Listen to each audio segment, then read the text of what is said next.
नमस्कार दोस्तों, स्वागत है आपका आपके अपने पसंदीदा चैनल बुक एज पर। आज हम किसी साधारण किताब के बारे में बात नहीं करने वाले। आज हम बात करेंगे उस जादू के बारे में जिसने पिछली एक सदी में करोड़ों साधारण लोगों को असाधारण रईस बनाया है। क्या आपने कभी सोचा है कि ऐसा क्या है जो एक इंसान को सफल बनाता है और दूसरे को विफलता की अंधेरी गलियों में छोड़ देता है? क्या ये सिर्फ किस्मत है या फिर कोई ऐसा सीक्रेट कोड है जिसे सिर्फ कुछ ही लोग जानते हैं? आज से करीब 100 साल पहले एक छोटे से बच्चे ने एक महान इंसान से हाथ मिलाया। वो बच्चा था नेपोलियन हिल और वो महान इंसान थे एंड्रयू कार्नेगी, जो उस वक्त दुनिया के सबसे अमीर आदमी थे। कार्नेगी ने उस बच्चे की आंखों में चमक देखी और उसे एक चुनौती दी। उन्होंने कहा, नेपोलियन, मैं तुम्हें दुनिया का सबसे बड़ा राज बताऊंगा, लेकिन तुम्हें अपनी जिंदगी के अगले 20 साल दुनिया के 500 सबसे सफल लोगों का इंटरव्यू लेने में बिताने होंगे। नेपोलियन हिल ने वो चुनौती स्वीकार की और 20 सालों की कड़ी मेहनत, हजारों पन्नों के नोट्स और सफल लोगों की मानसिकता को समझने के बाद जो निचोड़ निकला, वो है ये किताब थिंक एंड ग्रो रिच। दोस्त, ये किताब सिर्फ पैसे कमाने के बारे में नहीं है। ये मन की शांति, खुशियां और उस मनी कॉन्शियसनेस के बारे में है जो एक बार आपके अंदर जाग गई तो दुनिया की कोई ताकत आपको अमीर बनने से नहीं रोक पाएगी। तो चलिए अपनी कुर्सी की पेटी बांध लीजिए, क्योंकि आज की ये यात्रा आपकी सोच और आपकी बैंक बैलेंस दोनों को बदलने वाली है। अध्याय 1, विचार ही वस्तुएं हैं, थॉट्स आर थिंग्स। लेखक कहते हैं, इंसान का दिमाग जो कुछ भी सोच सकता है और जिस पर यकीन कर सकता है, उसे वो हासिल भी कर सकता है। क्या आपको पता है, सफलता की शुरुआत किसी बैंक अकाउंट से नहीं, बल्कि आपके दिमाग के एक छोटे से कोने में उठे एक विचार से होती है। लेकिन यहाँ एक पेंच है, विचार सिर्फ इच्छा नहीं होने चाहिए, वे एक जुनून होने चाहिए। एडविन सी बार्न्स नाम का एक व्यक्ति था। उसके पास न पैसे थे, न अच्छी शिक्षा, लेकिन उसके पास एक विचार था। उसे थॉमस एडिसन का बिजनेस पार्टनर बनना था। ध्यान दीजिएगा, उसने ये नहीं कहा कि उसे एडिसन के यहाँ नौकरी करनी है, उसने कहा पार्टनर बनना है। जब वो पहली बार एडिसन से मिला तो वो किसी साधारण मजदूर जैसा दिख रहा था, लेकिन एडिसन ने उसके चेहरे पर वो आग देखी, वो अटल निश्चय देखा। बार्न्स को मौका मिला और कुछ ही सालों में उसने वो कर दिखाया जो लोग सोच भी नहीं सकते थे। उसने अपने विचार को हकीकत में बदल दिया। यही है वो सीक्रेट। अगर आप बार बार गरीबी के बारे में सोचेंगे तो ब्रह्मांड आपको गरीबी ही देगा। अगर आप खुद को अमीर महसूस करेंगे तो रास्ते अपने आप खुलने लगेंगे। इसे हिल कहते हैं मनी कॉन्शियसनेस। अध्याय 2, इच्छा, डिजायर, सफलता का पहला कदम। क्या आप अमीर बनना चाहते हैं? थोड़ा ठहराओ। ज्यादातर लोग कहेंगे हाँ, लेकिन लेखक कहते हैं कि सिर्फ चाहने से कुछ नहीं होता। आपको उस मुकाम के लिए जलती हुई इच्छा चाहिए, एक ऐसी इच्छा जिसके आगे पीछे आपको कुछ दिखाई न दे। नेपोलियन हिल ने अमीर बनने के लिए 6 निश्चित कदम बताए हैं। इन्हें ध्यान से सुनिए, हो सके तो कहीं लिख लीजिए।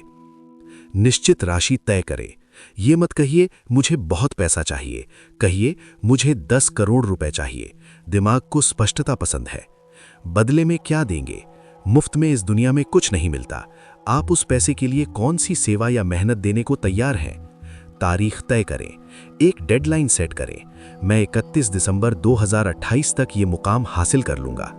एक योजना बनाएं, चाहे आप तैयार हों या ना हो, एक प्लान बनाइए और तुरंत काम शुरू कर दीजिए। सब कुछ लिख लें, एक कागज पर अपनी राशि, तारीख, बदले में दी जाने वाली सेवा और अपना प्लान विस्तार से लिखें। दिन में 2 बार पढ़ें, सुबह उठते ही और रात को सोने से पहले। इसे जोर से पढ़ें और महसूस करें जैसे वो पैसा आपके पास ऑलरेडी आ चुका है। जब आप इसे रोज पढ़ते हैं तो आपका सबकॉन्शियस माइंड इस पर यकीन करने लगता है। और यकीन मानिए दोस्तों, जब आपका अवचेतन मन मान लेता है तो चमत्कार होने लगते हैं। अध्याय 3, आस्था और यकीन, फेथ। आस्था यानी फेथ, ये वो रसायन है जो आपके साधारण विचार को आध्यात्मिक शक्ति में बदल देता है। हिल कहते हैं कि गरीबी और अमीरी दोनों ही विश्वास की उपज है। अगर आपको लगता है कि आपकी किस्मत खराब है, तो सच में आपकी किस्मत खराब ही रहेगी, क्योंकि आपका दिमाग वही सच कर देता है जिस पर आप यकीन करते हैं। लेकिन अगर आप खुद को बार बार ये कहें कि मैं सफल होने के लिए पैदा हुआ हूं, तो आपकी कोशिकाएं यानी सेल्स उस दिशा में काम करने लगती हैं। याद रखिए, विश्वास एक ऐसी मांसपेशी है जिसे अभ्यास से मजबूत किया जा सकता है। अध्याय 4, ऑटो सजेशन, अपने मन के मालिक बने। हमारा सबकॉन्शियस माइंड एक उपजाऊ बगीचे की तरह है। अगर आप इसमें कीमती फूलों के बीज नहीं बोएंगे तो इसमें जंगली घास फूस अपने आप उगाएंगे। ऑटो सजेशन का मतलब है खुद को निर्देश देना। जब आप ऊपर बताए गए 6 कदमों को रोज दोहराते हैं तो आप अपने सबकॉन्शियस माइंड को प्रोग्राम कर रहे होते हैं। आप उसे बता रहे होते हैं कि भाई, मुझे गरीब रहना पसंद नहीं है, मेरा लक्ष्य अमीरी है। इसे एक आदत बना लें। अपनी आंखों को बंद करें और उस चेक को देखें जिस पर आपका नाम और आपकी मनचाही रकम लिखी है। उस खुशी को महसूस करें। यही वो चाबी है जो सफलता के बंद दरवाजे खोलती है। अध्याय 5, विशेष ज्ञान, स्पेशलाइज्ड नॉलेज। लोग कहते हैं ज्ञान ही शक्ति है। नेपोलियन हिल कहते हैं नहीं, ये गलत है। ज्ञान सिर्फ संभावित शक्ति है। ये तब तक असली शक्ति नहीं बनता जब तक इसे एक निश्चित योजना के तहत क्रियान्वित न किया जाए। दुनिया में 2 तरह के ज्ञान होते हैं, एक जनरल नॉलेज जो स्कूलों में मिलता है, दूसरा स्पेशलाइज्ड नॉलेज जो आपको आपके फील्ड का मास्टर बनाता है। हेनरी फोर्ड बहुत ज्यादा पढ़े लिखे नहीं थे, लेकिन उन्हें पता था कि कार कैसे बनानी है और सही लोगों को कैसे काम पर रखना है। सफलता के लिए आपको हर चीज जानने की जरूरत नहीं है। आपको बस वो जानने की जरूरत है जो आपके लक्ष्य के लिए जरूरी है। सीखना कभी मत बंद कीजिए, क्योंकि जिस दिन आप सीखना बंद कर देते हैं उस दिन आपकी तरक्की रुक जाती है। अध्याय 6, कल्पना, दिमाग की वर्कशॉप। कल्पना वो वर्कशॉप है जहां इंसान अपनी योजनाओं को आकार देता है। कोका कोला की शुरुआत कैसे हुई थी? एक पुराने डॉक्टर की केतली, एक लकड़ी का डंडा और एक कागज पर लिखा एक गुप्त नुस्खा। लेकिन उस नुस्खे में जान फूकी आसा कैंडलर की कल्पना ने। आपकी कल्पना की कोई सीमा नहीं है। आज आप जो भी गैजेट इस्तेमाल कर रहे हैं, चाहे वो आपका स्मार्टफोन हो या इंटरनेट, सब कभी ना कभी किसी की कल्पना मात्र थे। अपनी इमेजिनेशन को धूल मत जमने दीजिए। रोज बैठिए और सोचिए कि आप अपने काम को और बेहतर कैसे बना सकते हैं। अध्याय 7, संगठित योजना, अनुशासन और गंभीरता के साथ। सिर्फ सपने देखना काफी नहीं है, आपको एक फूल प्रूफ प्लान चाहिए। और सबसे जरूरी बात, आपको एक मास्टरमाइंड ग्रुप की जरूरत है। अकेला इंसान चाहे कितना भी बुद्धिमान क्यों ना हो, वो सब कुछ नहीं कर सकता। अपने आसपास ऐसे लोगों को रखें जो आपसे ज्यादा समझदार हो, जो आपके विजन में यकीन रखते हो। अगर आपका पहला प्लान फेल हो जाता है तो दुखी मत होइए।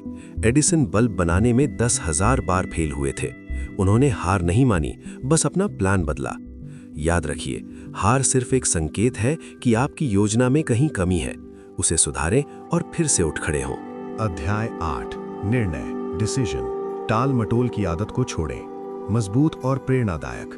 नेपोलियन हिल ने 25,000 असफल लोगों का विश्लेषण किया और पाया कि उन सब में एक बात कॉमन थी, टाल मटोल, प्रोक्रेस्टिनेशन। वे कभी फैसला नहीं ले पाते थे।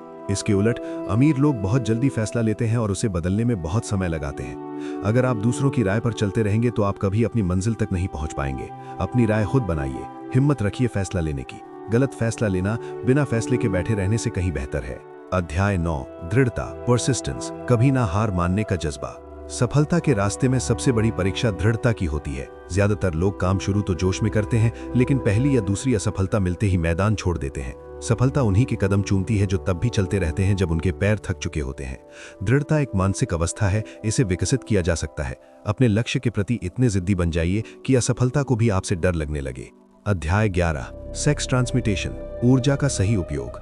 ये इस किताब का सबसे दिलचस्प अध्याय है। हिल कहते हैं कि इंसान के भीतर सेक्स एनर्जी सबसे शक्तिशाली ऊर्जा है। जो लोग इस ऊर्जा को सिर्फ शारीरिक सुख में बर्बाद कर देते हैं वे कभी महान नहीं बन पाते, लेकिन जो लोग इस ऊर्जा को अपनी क्रिएटिविटी, अपने बिजनेस या अपने कला में डाइवर्ट करना सीख जाते हैं वे जीनियस बन जाते हैं। ये ऊर्जा आपको वो जोश और वो करिश्मा देती है जो दूसरों को आपकी ओर आकर्षित करता है। इसे कंट्रोल करना सीखें, इसे अपनी सफलता का ईंधन बनाएं। अध्याय 11, सबकॉन्शियस माइंड और छठा बोध, सबकॉन्शियस एंड सिक्स्थ सेंस, आध्यात्मिक और शांत स्वर। अंत में आती है आपकी छठी इंद्री यानी सिक्स्थ सेंस।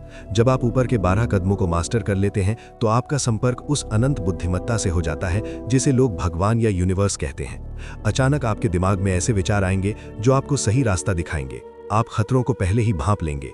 ये स्तर पाने के लिए आपको अपने मन से डर को निकालना होगा।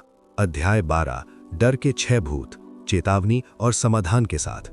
दोस्तों, अमीर बनने की राह में 6 ऐसे दुश्मन हैं जो आपके दिमाग के दरवाजे पर पहरा देते हैं। गरीबी का डर, आलोचना का डर, बीमारी का डर, प्यार खोने का डर, बुढ़ापे का डर, मौत का डर। ये डर सिर्फ आपके दिमाग की उपज है। इन्हें अपनी इच्छा शक्ति से बाहर निकाल फेंकिए। लोग क्या कहेंगे ये सोचना बंद कीजिए। आज से अपनी विल पावर को इतना मजबूत बनाइए कि कोई भी नकारात्मक विचार आपके मन में घर न कर सके। तो दोस्तों, ये थी नेपोलियन हिल की कालजयी रचना थिंक एंड ग्रो रिच। लेकिन याद रखिएगा, सिर्फ इस समरी को सुनने से आप अमीर नहीं बनेंगे। आप अमीर तब बनेंगे जब आप इन सिद्धांतों को अपनी जिंदगी में उतारेंगे। आज ही वो कागज उठाइए और अपने सपने लिखना शुरू कीजिए। यकीन मानिए, ब्रह्मांड आपकी मदद के लिए तैयार खड़ा है। बस आपको पहला कदम बढ़ाना है। अगर आपको ये समरी पसंद आई और आप चाहते हैं कि हम ऐसी ही और भी किताबें आपके लिए लेकर आएं, तो बुक एज को सब्सक्राइब जरूर करें। इसे अपने उन दोस्तों के साथ शेयर करें जिन्हें अपनी जिंदगी बदलनी है। याद रखिए, सोचिए और अमीर बनिए। बहुत बहुत धन्यवाद।